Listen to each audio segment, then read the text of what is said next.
Bom, nesse módulo nós vamos falar de óptica geométrica. A gente vai focar muito na refração e reflexão da luz, muito mais a reflexão. Só que antes nós vamos relembrar alguns conceitos básicos de ondas, né? Por que óptica geométrica? Então, isso é um detalhe muito importante, né? Existem dois tipos de estudo de luz. A óptica física, que está preocupada com a natureza da luz, se a luz é uma onda, é uma partícula, e a óptica geométrica, que está preocupada na forma como a luz se propaga, na forma como as imagens são formadas, na forma como a luz, por exemplo, está atravessando esse prisma, ou como a imagem é formada num espelho plano, num espelho côncavo e num espelho convexo. E aí a gente usa muitos elementos da geometria, por isso é que ela é chamada de óptica geométrica. A gente vai opa, que estranho. Bom, o significado de óptica, então, muitas vezes é diferente do significado do cotidiano, né? Então, eu falo, vou na óptica. O que você vai fazer na óptica? Você vai comprar um óculos. A física, não. A óptica, do ponto de vista física, é a parte da física, é o ramo da física que estuda os fenômenos ligados à luz. Bom, o que é a luz, né? A luz, da forma como nós vamos estudar nesse momento, está ligado à sua característica ondulatória, né? Então, a luz é uma onda eletromagnética, e isso a gente tem que tomar um pouquinho de cuidado. A luz visível, ela tem uma faixa de comprimento de onda ou de frequência muito específica dentro desse espectro eletromagnético que a gente vai trabalhar no módulo. Bom, aqui a gente está pegando a superfície de um lago e perturbando essa superfície, jogando uma pedrinha. A gente percebe que formam-se ondas circulares em torno da perturbação, em torno da pedra que caiu. A gente poderia imaginar então que essa perturbação criou essas ondulações, e é muito importante perceber que a gente tem uma região mais alta e uma região mais baixa, ou seja, uma região, um conjunto de cristas seguido de um conjunto de vales. E a distância de crista a crista ou de vale a vale, a gente aprendeu que se chama lambda, comprimento de onda. Isso fica mais claro nessa imagem agora, né? Então, wavelength é comprimento de onda, nós temos a amplitude da onda, essa distância de crista a crista ou de vale a vale é aquilo que a gente chama de comprimento de onda. A gente tem a direção com que a onda se propaga e a direção do movimento das partículas de água. Então, a gente está pensando numa onda mecânica. No caso da pedra que caiu na água, a onda mecânica precisa de matéria para se propagar. Mas no caso das ondas eletromagnéticas, isso não ocorre. A gente também tem que entender que as ondas, quando tem um conjunto de pontos da onda que estão em fase, esse conjunto de pontos forma aquilo que a gente chama de frente de uma onda, né? Então, esse surfista, né, tá pegando essa onda, como a gente diz, né? Então, a gente tem pontos, vários pontos da onda que estão, por exemplo, no ponto mais alto dela. Então, todos esses pontos, esse conjunto de pontos que estão no ponto mais alto da onda, formam aquilo que a gente chama de uma superfície de onda. E a primeira superfície de onda é chamada de frente de onda. Aqui a gente tem uma onda, a gente está imaginando aqui a onda numa corda, né? Essa corda tá perturbada, então ela oscila, né? Com uma certa velocidade, e essa perturbação está produzindo aquilo que nós chamamos de uma onda mecânica. Já a onda eletromagnética, a perturbação é gerada pela oscilação de uma carga elétrica. Então, olha que interessante. Toda vez que a gente tem uma carga elétrica oscilando, eu vou ter uma onda eletromagnética. Quando essa carga oscila, essa onda que se propaga não precisa de meio material para se propagar. Então, se a gente observar a superfície do Sol, o Sol é uma grande massa gasosa, a gente sabe que é uma estrela, ela está queimando, né? Está tendo uma reação de queima de combustível, onde a gente tem o hidrogênio se transformando em hélio, uma combustão nuclear que está ocorrendo lá. E se a gente observar essas regiões mais assim acima da superfície do Sol, é onde a gente está tendo essas erupções, né, mais intensas que a gente fala. Então, há oscilação de carga por causa dessa queima de combustível que está ocorrendo no interior do Sol. E por conta disso, essas cargas oscilando por causa dessa combustão, é que ocorre aquilo que nós chamamos de ondas eletromagnéticas que se propagam no espaço. E aqui, esse espectro eletromagnético, ele é uma faixa de frequência de comprimento de onda de toda a radiação eletromagnética, dessa radiação que caminha no espaço sem precisar de meio material. A luz visível, né, aquela parte da radiação eletromagnética que o nosso olho consegue captar, que o olho humano capta, é que nós chamamos de luz visível. E ela vai numa faixa de comprimento de onda de 700 nanômetros, nano é 10 a menos 9 metros, até 400 nanômetros. E a faixa de comprimento de onda dela está em torno aqui de 10 elevado a 14 Hz. É interessante a gente observar que esse espectro eletromagnético ele vem desde frequências baixas, né? A gente pode imaginar que a frequência de ondas de rádio, de micro-ondas, até frequência bem abaixo da cor vermelha. Então, a cor vermelha é a que tem a menor frequência que o olho humano consegue captar. Abaixo do vermelho é o infravermelho que o olho humano não capta, né? Depois nós temos o laranja, o amarelo, o azul, o verde, né? E o violeta. Então, o violeta é a faixa de frequência maior que o olho consegue captar. Acima do violeta, nós temos o ultravioleta. E aumentando a frequência, nós vamos ter o raio-x e o raio gama. É importante que a gente observe que quanto maior a frequência, menor a distância de crista a crista. Então, maior a frequência, menor o comprimento de onda. E maior a energia dessa radiação também. Então, aumentando a frequência, maior a frequência da minha onda do espectro eletromagnético, maior a frequência, maior a energia, mas menor é o comprimento de onda. Isso fica claro, né, quando a gente observa a nossa onda, né, só estou retomando aqui para a gente ver direitinho essa distância de crista a crista, a gente tem aqui uma oscilação de uma radiação eletromagnética de frequência vermelha e a maior é da violeta. Então, observem, né? A distância de crista a crista da vermelha é maior do que a distância de crista a crista da violeta. Então, eu tenho maior comprimento de onda para a radiação vermelha e um menor comprimento de onda para a violeta. Mas o ritmo com que ela oscila é menor na cor vermelha, ou seja, eu tenho uma frequência menor, e aqui eu tenho um ritmo maior, eu tenho uma frequência maior. Algumas características importantes da luz, algumas propriedades, né? Então, num meio homogêneo e isotrópico, a luz se propaga em linha reta. A luz nunca faz curva, né? Ela só muda a direção de propagação quando ela vai para um meio, né? Que não tem, que não é homogêneo. Exemplo, ela está caminhando no ar e vai para a água, então ela deixa de se propagar de forma retilínea. O princípio da reversibilidade, né? O caminho que a luz faz para ir é o mesmo caminho que ela faz para voltar. Então, se você está olhando para alguém pelo retrovisor do carro, né? Ele também está conseguindo te ver, porque o caminho que o raio de luz fez do olho dele até o teu olho é o mesmo que o raio de luz vai fazer do teu olho até o olho dele batendo no espelho, né? Esse é o princípio da reversibilidade. E independência de raios luminosos. Quando dois raios luminosos se cruzam, eles continuam caminhando como se nada tivesse acontecido. Então, é isso que está sendo indicado aqui, né? Esses dois raios estão se encontrando, mas eles são independentes, né? O primeiro e o segundo continuam na mesma direção e sentido e com a mesma velocidade, como se não houvesse ocorrido nenhum efeito durante o momento que eles se encontraram. Olha que interessante, né? Eu tenho várias fontes de luz.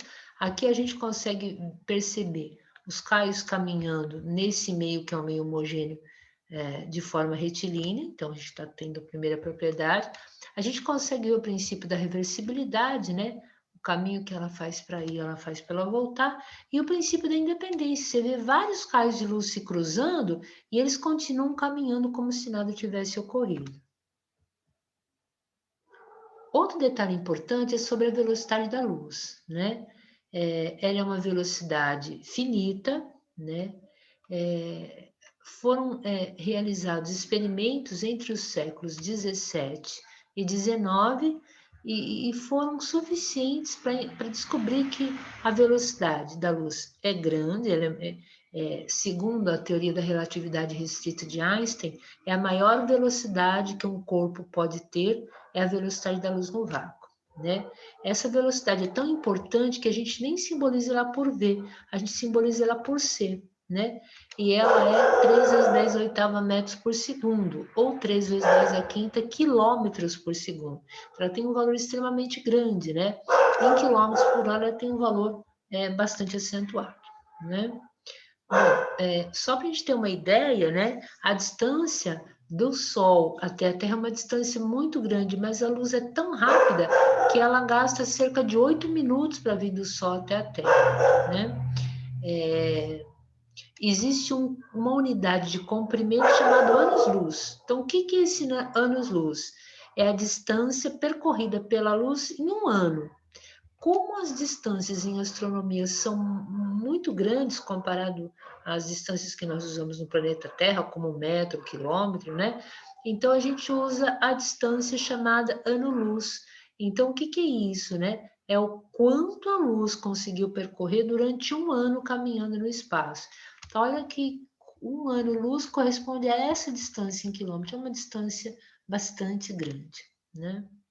Bom, quanto à fonte de luz, né?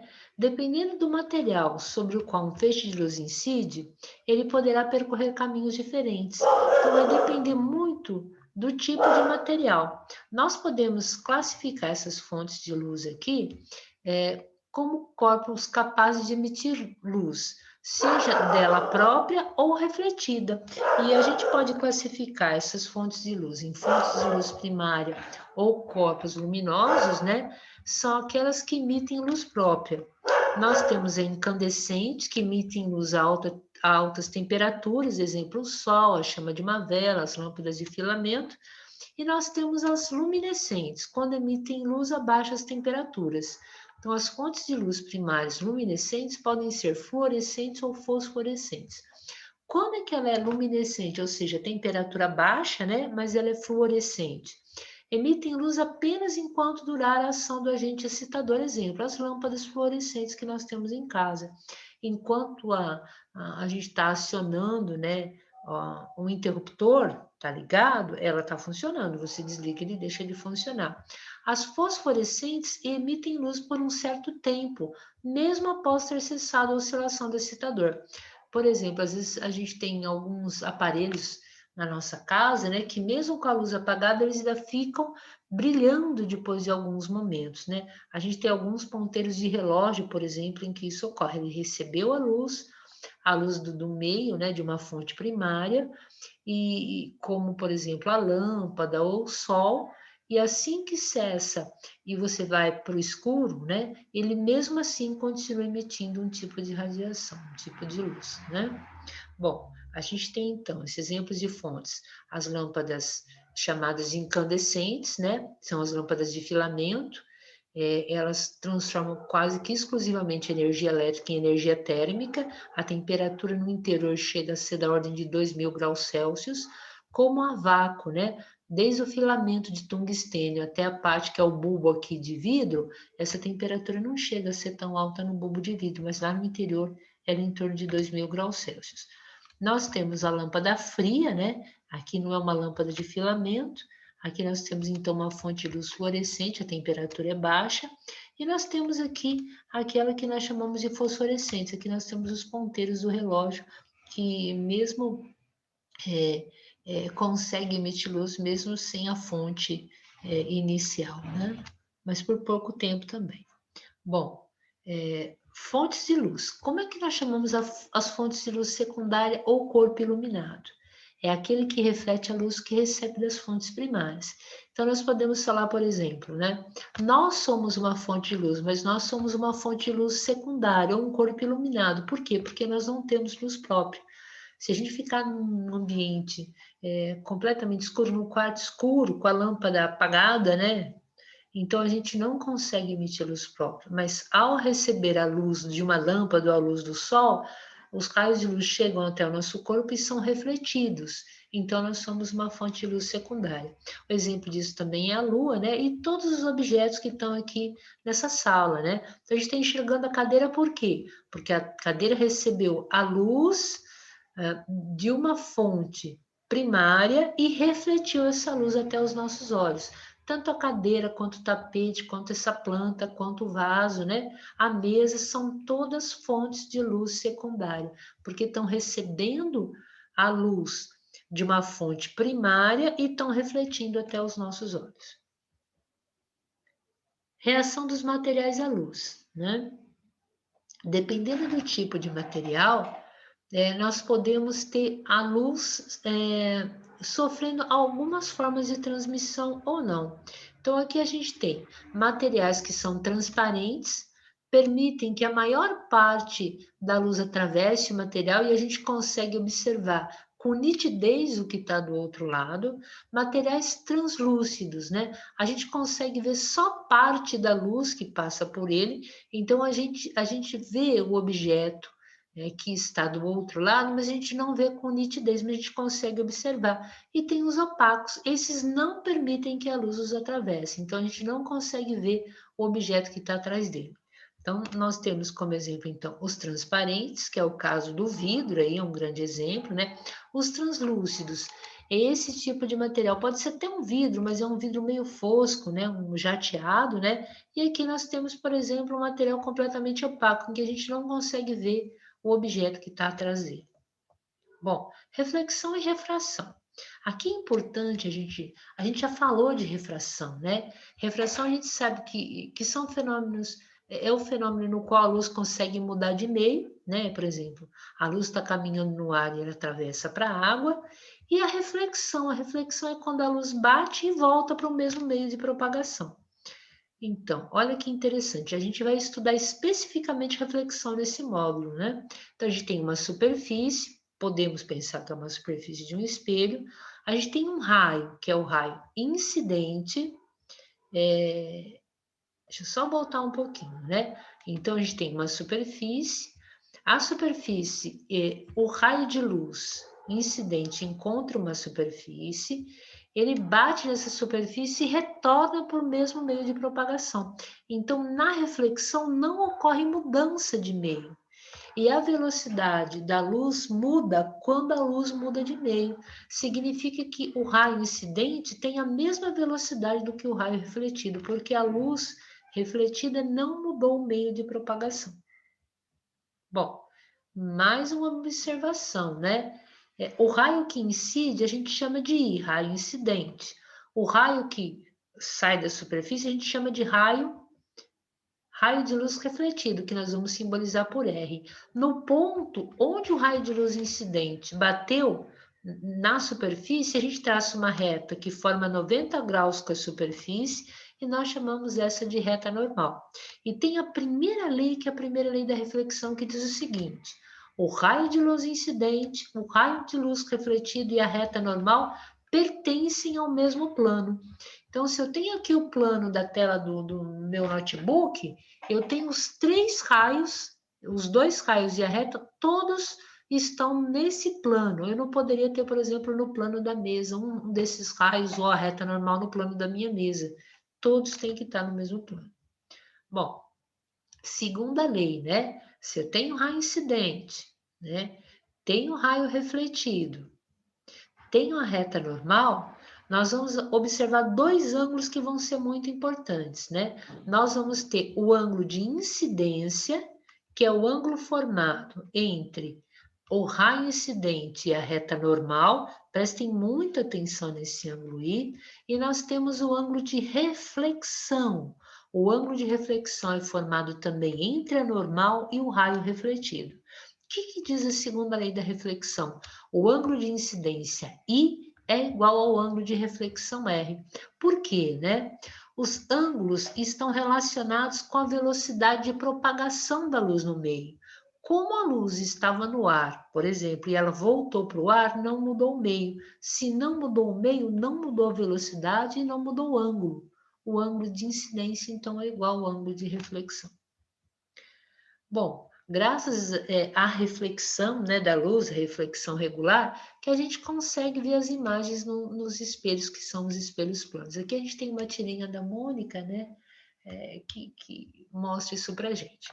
E agora a gente vai ver um simulador. É muito importante porque a atividade desse modo, vocês vão ter que fazer uma atividade experimental. Então esse simulador pode estar ajudando você. Deixa eu só sair aqui. A gente vai minimizar um pouquinho. Deixa eu tirar minha tela daqui. Eu minimizo. Vamos ver aqui. Pronto. Olha, a gente vai começar com o simulador PET, né? Eu vou deixar esses dois links lá no nosso Moodle, né? Aqui é muito interessante que a gente pode mudar olha, a radiação da luz visível, né? Então, pode ser desde a violeta, que tem uma frequência muito alta, até a vermelha, que tem uma frequência menor. O que é interessante é que, independente da frequência, a frequência está relacionada com a cor que a gente vai ter da nossa radiação, a velocidade não muda, né?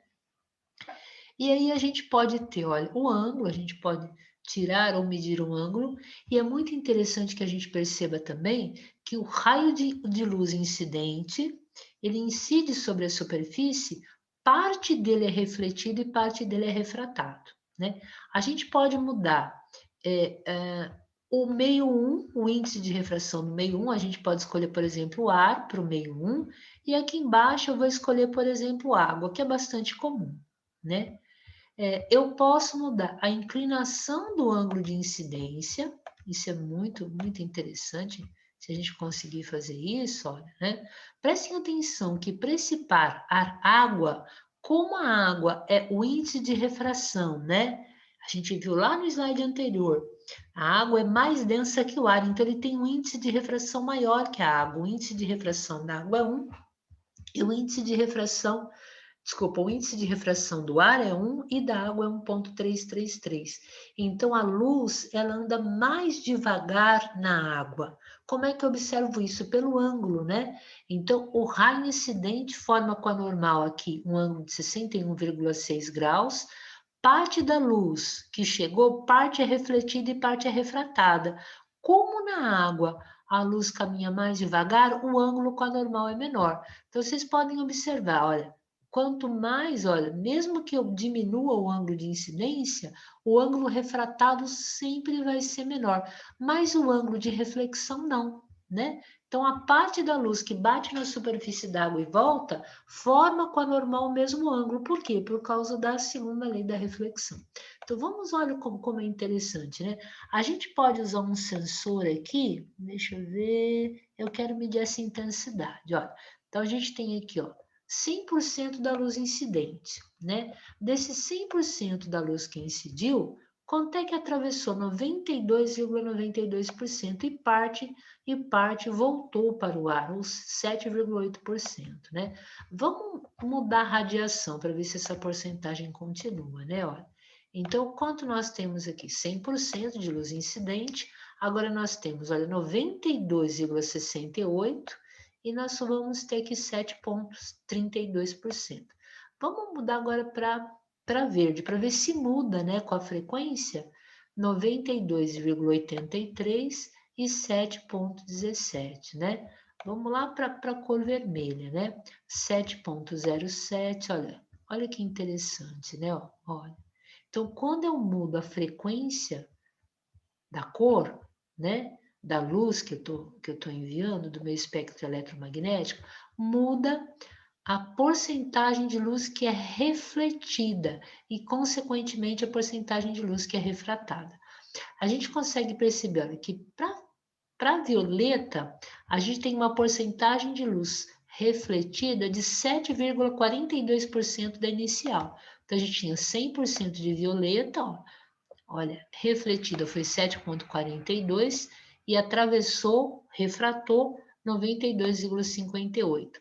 Vamos mudando as cores aqui, ó. Conforme a gente vai mudando as cores, olha, vai diminuindo a frequência e vai diminuindo a quantidade de luz também que é refletida, né? Esse é um detalhe importante. Agora, a gente percebeu, e a gente aprendeu isso no módulo anterior, que se o índice de refração do meio 1 for maior do que o meio 2, pode ocorrer a reflexão total. O que que é isso? A luz bate e não consegue atravessar, ela fica presa. Mas isso só ocorre se o índice de refração do meio 1 for maior do que o índice de refração do meio 2. Então, eu estou imaginando aqui, no lugar de água, acho que eu vou colocar ar, né? Então, eu tenho a luz no vidro, ela está se propagando no vidro, o índice de refração é 1,499 e ela quer ir para o ar, cujo índice de refração é 1. Então, ela está no meio mais refringente e ela quer ir para o meio menos refringente. Olha que interessante, né? Ó, a gente vai jogar essa luz com vários ângulos, né? Olha, para um ângulo de 16,2, a luz, parte dela atravessa, parte dela é refletida, né? A gente pode ver até quanto é refletido aqui, ó, né?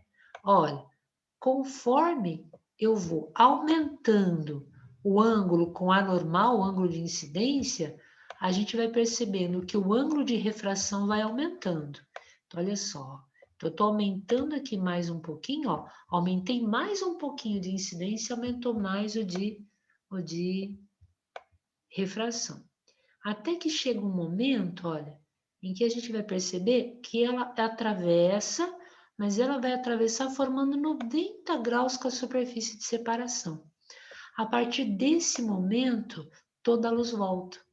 A gente diz que a reflexão total é o único caso em que 100% da luz incidente vai ficar 100% refletida. Então, a reflexão total é um caso especial da refração da luz. Aqui nesse caso, olha, a partir desse ângulo, mesmo que eu aumente o ângulo de incidência, todo o raio de luz volta para a superfície, ele não consegue atravessar. Então, você jogou a luz no vidro e ela não consegue ir para o ar. Foi o exemplo da fibra óptica que nós demos para vocês no último módulo, né? Bom, por que a gente está falando tudo isso para vocês? Porque eu quero, na realidade, trabalhar um outro simulador. Esse simulador é um simulador muito interessante, ó. Eu vou ver aqui onde está escrito light, luz, ele não está em língua portuguesa, né? E eu vou pegar espelhos planos. A atividade desse módulo, vocês vão ter que trabalhar com espelhos planos. Então, prestem muita atenção, porque essas informações agora são informações extremamente importantes para vocês, né? Então, a gente vai lá. Vou baixar aqui um pouquinho, né? Hoje, será que não está dando certo? Ah, que pena. Acho que... Olha, acho que agora a gente consegue, né? Então, a gente tem aqui, olha, um espelho plano, né? A gente pode aproximar o objeto, afastar o objeto, colocar o objeto mais para cima, mais para baixo. Esse objeto pode ser qualquer objeto, uma caneta, uma vela, qualquer objeto que esteja na frente do teu espelho, né? E aí a gente vai mostrar os raios incidentes. Prestem atenção que é muito interessante a gente trazer raios que saiam das extremidades do nosso objeto. Então, olha, eu tenho dessa extremidade onde está a setinha, saindo raio 1 e raio 2, e na extremidade da base, raio 1 e raio 2. O que diz a primeira lei da reflexão? Se eu traçar uma reta normal em cada um dos pontos de incidência, essa reta pontilhada, o ângulo de incidência com a normal tem que ser igual ao ângulo de reflexão. Então, esse raio que bateu nesse ponto do espelho, ao traçar normal, vai gerar um raio refletido que tem que formar o mesmo ângulo com a normal. Isso vai acontecer em cada um dos pontos de incidência. Então, agora a gente vai mostrar os raios refletidos, que é o verdinho, ó. Então, aqui, ó, entrou o azul, a normal é a tracejada e saiu o verdinho, de tal forma que o ângulo de incidência com a normal é igual ao ângulo de reflexão. A mesma coisa está acontecendo com esse outro raio azul aqui, olha. No ponto da normal, o ângulo I é igual ao ângulo R. Agora, todos os raios verdes, eles não se encontram. Então, como os raios verdes são os raios que são refletidos pelo espelho, e a imagem é formada pelos raios refletidos, aonde está se formando a imagem? Olha que interessante, ó. Todos esses raios verdes que estão saindo, eu vou prolongar eles para trás do espelho. Aonde eles se cruzarem, é lá que eu vou ter a nossa imagem. Então, vamos mostrar como é que fica a imagem. Olha só, né? Então, toda vez que você colocar um objeto na frente de um espelho plano, a imagem vai se formar com o mesmo tamanho que o objeto e a mesma distância do objeto. Vou mostrar aqui a gradezinha para vocês. Olha, eu estou colocando o meu objeto, ele está 8 centímetros à esquerda do espelho. A imagem está, opa, aqui, desculpa, a 6 centímetros à esquerda do espelho. A imagem está a 6 centímetros à direita. Então, a distância do espelho ao objeto é a mesma distância da imagem ao objeto. E ele se forma exatamente com o mesmo comprimento, né? Ó, se vocês observarem o tamanho do objeto, é o mesmo tamanho da imagem. Então, usem esse simulador. Esse simulador aqui está sendo explicado com muita clareza, né? É muito importante que vocês observem como essa imagem foi construída, porque vocês vão fazer isso, mas vocês vão fazer isso não com o simulador. A atividade que vai ser pedida é que vocês façam isso na prática, tá bom? Vai ter um videozinho explicando, mas é importante que vocês tentem fazer. Vocês vão falar, professor, e se a gente aproxima o objeto, né? Olha, a imagem também se aproxima, olha. Tá a 1 centímetro à esquerda, o objeto, né, do espelho, a imagem fica 1 centímetro à direita. Conforme eu vou afastando o objeto, a imagem também vai se afastando, né? De tal forma que a distância é sempre a mesma e o tamanho é sempre o mesmo também. Então, essa é uma grande propriedade dos espelhos, que são os espelhos planos. Bom, vou voltar um pouquinho no FET, né? Eu acho que tem. Ah, tá. Tem um detalhe importante no FET que eu acabei não falando para vocês, né? Ó, se o raio de luz, né, ele incidir em cima da normal, ou seja, formando 0 graus com a normal, ele sempre vai atravessar o meu meio, formando 0 graus com a normal. Tudo bem? Então, é o único caso em que a luz muda de meio, né, muda de velocidade, mas não muda o ângulo. Então, isso é fundamental. Toda vez que o raio de luz, olha, aqui eu vou pegar minha fonte, ó, ele vai formar um ângulo com a normal, né? Mas se ele estiver em cima da normal, ou seja, forma 0 graus com a normal, ele atravessa sem mudar a direção e sentido. Então, esse é um detalhe muito importante, tá? Vamos voltar lá para terminar a apresentação em PowerPoint, né? Que é uma apresentação simples agora, né? Vamos terminar a nossa apresentação. Espero que vocês estejam compreendendo, né? Bom, a gente viu os dois simuladores, né? A gente viu refração também um pouquinho, né? Mas é importante a gente perceber aqui que na refração a luz muda de meio, né? Bom, ela é muito útil quando a gente for falar, por exemplo, de lentes, né? A refração ocorre em vários instrumentos ópticos, como microscópio, câmeras fotográficas, telescópios e assim por diante, né? Agora, só para a gente terminar, fala um pouquinho do olho humano e a visão, né? Bom, a gente sabe, desculpa o barulho, gente, a gente sabe que a luz entra em nossos olhos e é por isso que a gente vê o objeto. Então, antes sim, a gente pensava que eram os olhos que emitiam luz para ver os objetos. Não é isso. Os objetos emitem luz que entram nos nossos olhos. E é por causa disso que o nosso cérebro consegue codificar aquela imagem, né? Então, aqui a gente tem o gatinho aqui tampando o olho do cachorrinho. Então, como vai ter luz entrando no olho do cachorrinho, o cachorrinho não vai ver nenhuma imagem, né? Bom, olha que imagem maravilhosa, né?